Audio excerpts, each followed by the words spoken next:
Chers amis, je voudrais prendre quelques minutes pour vous expliquer un changement important concernant la démarche que beaucoup d'entre nous ont faite ces dernières années, ce que nous appelions jusqu'à présent l'acte d'oblation auprès des bénédictines et bénédictins de la divine volonté. Vous avez sans doute vu passer la lettre récente du père Elijah et de mère Gabrielle Marie. À la demande explicite de l'évêque, il n'est désormais plus possible d'utiliser le terme oblat pour désigner ceux qui ont posé une telle consécration. Pourquoi? Parce que le mot oblat a dans l'Église une signification canonique précise. Il suppose un lien formel reconnu juridiquement avec une communauté monastique. Or, dans le cas présent, ce lien canonique n'existe pas. Il ne s'agit pas d'un désaveu, il ne s'agit pas d'un recul, il ne s'agit pas d'une condamnation, il s'agit simplement d'une clarification. L'évêque demande simplement que les choses soient nommées avec exactitude. Ceux qui ont posé cette consécration ne sont pas techniquement des oblats au sens canonique. Ils sont, selon l'expression désormais retenue, des amis spirituels de la communauté. Alors qu'est-ce que cela change? Eh bien, en réalité, cela change l'étiquette, mais cela ne change pas le contenu.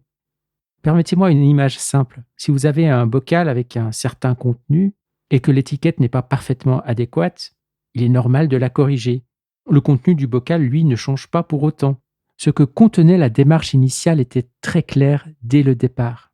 Vivre une vie catholique fidèle, aimer l'Église et lui obéir, fréquenter les sacrements, lire chaque jour les écrits de la divine volonté, prier le chapelet, cultiver l'humilité, la petitesse, la charité, et s'engager à vivre dans la divine volonté sur la terre comme au ciel. La lettre originale disait d'ailleurs explicitement qu'il n'y avait ni lien canonique formel, ni programme de formation structuré, ni statut juridique. C'est une union spirituelle, simple, cachée, à l'image de la Sainte Famille de Nazareth. Ce que l'autorité ecclésiale demande aujourd'hui, c'est simplement que cette absence de lien canonique ne soit plus masquée par un terme qui pourrait prêter à confusion. Et très honnêtement, je pense que cette clarification est saine. Le mot oblat peut donner l'impression d'un statut, d'une reconnaissance, presque d'une autorité spirituelle. Oh, un oblat. Il peut devenir, parfois inconsciemment, quelque chose que l'on attache à son nom.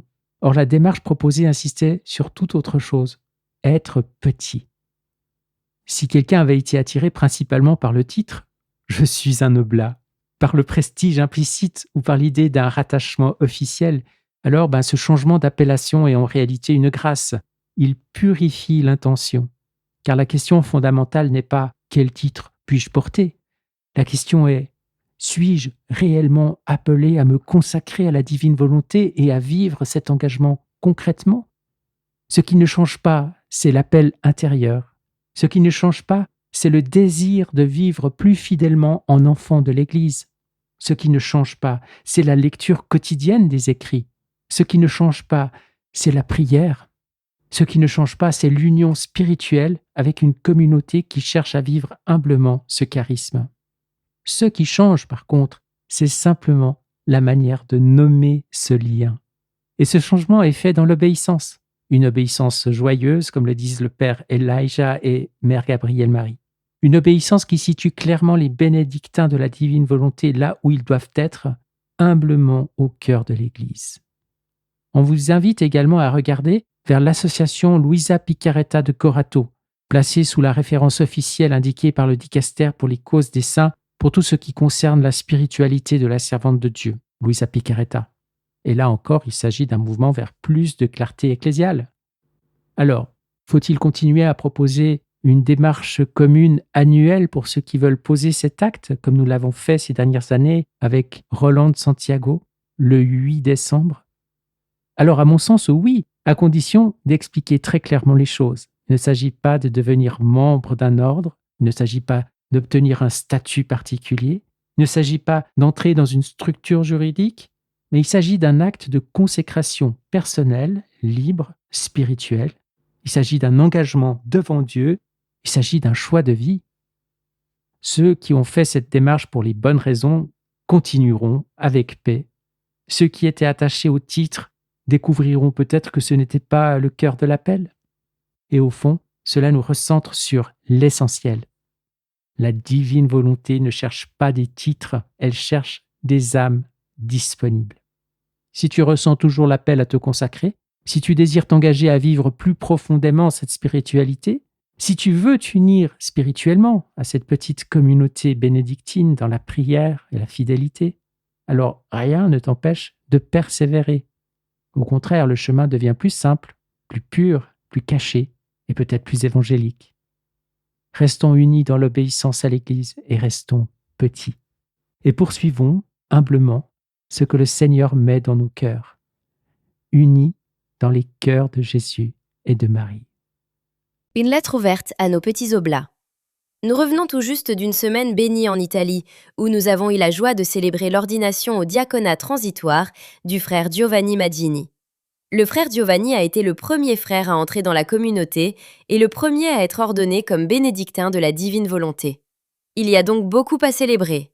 Nous avons eu de longues discussions avec notre évêque italien, Monseigneur Domenico Beneventi, qui a ordonné le frère Giovanni.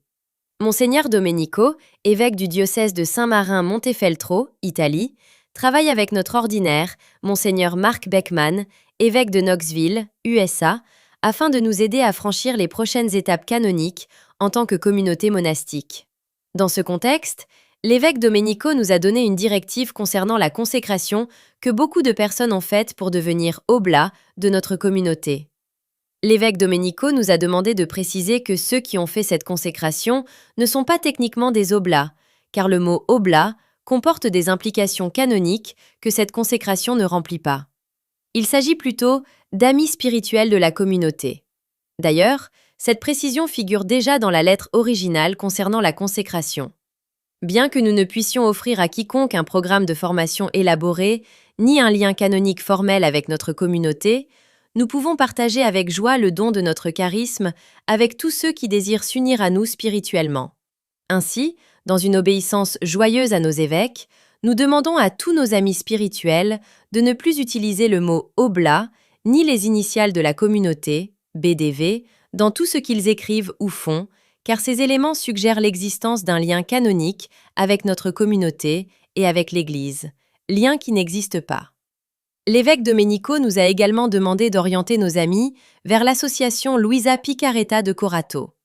Monseigneur Paolo Rizzi, postulateur de la cause de Luisa, a expliqué le rôle de l'association en écrivant qu'elle est placée sous la supervision de l'archevêque de Trani Barletta Bisseglier, dont la figure ecclésiale a toujours été indiquée par le dicaster pour les causes des saints comme référence officielle pour ceux qui suivent la spiritualité et le message de la servante de Dieu, Luisa Picaretta, à travers le monde. 10 août 2024. Enfin, nous encourageons tous nos amis spirituels à continuer de vivre l'essence de la consécration, qui consiste à mener une vie catholique fidèle et à lire quotidiennement les écrits sur la divine volonté pendant au moins une demi-heure. Soyez assurés que ces clarifications ne visent nullement à refroidir l'enthousiasme. Il est merveilleux que de nombreuses petites âmes fidèles se soient unies spirituellement à nous. Nous nous en réjouissons et prions pour que nous demeurions toujours unis.